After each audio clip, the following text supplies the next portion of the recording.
My name's Daniel Israel. I'm a general practitioner. I work in the Melrose area in Johannesburg. Unfortunately, we're in a position where the state healthcare is tough, and it has been for a long time. Doctors trained in state healthcare, all of us, and we've all seen a really difficult environment for people to get adequate care, both in terms of nursing and looking after them in hospital, but also in terms of just access to resources and really important things that in other more first world environments are basic necessities in a healthcare system. So interacting with our community, and I think our patients represent a good sample of our community. A large percentage of patients do have medical aid, but we've seen over the years that percentage dropping. Because of the tough economic times, people aren't able to pay for comprehensive full medical aids anymore, and many have gone onto hospital plans. But likewise, there are many patients who used to be on hospital plans who are now not on medical aid at all.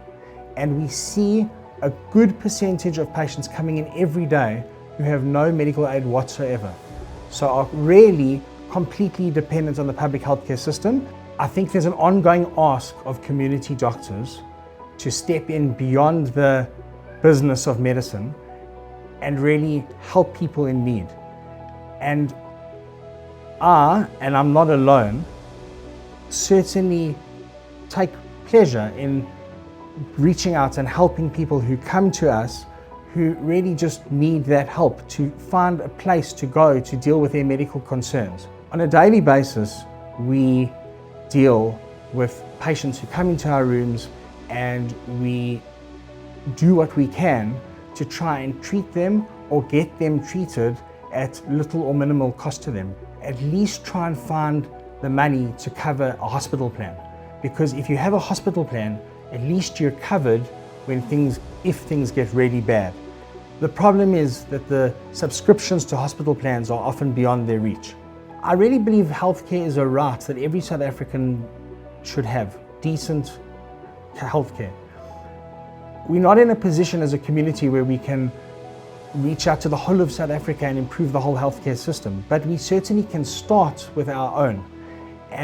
My experiences with SOSA is an organization that really has taken the responsibility of dealing with this gap or crisis in medical cover within our own community. And it's really made a big difference to people's lives, because without wasting funds and without giving patients unnecessary cover compared to those who have no cover, it's making sure that at least everybody has some security in their healthcare. SOSA has uplifted patients' lives. I've seen on a very grassroots level how patients who would otherwise fall into the cracks without being able to address serious problems because of SOSA have that covered. And I think that for all of us, it's a very worthwhile endeavor to put resources into, because it makes us ensure that we're taking care of our own.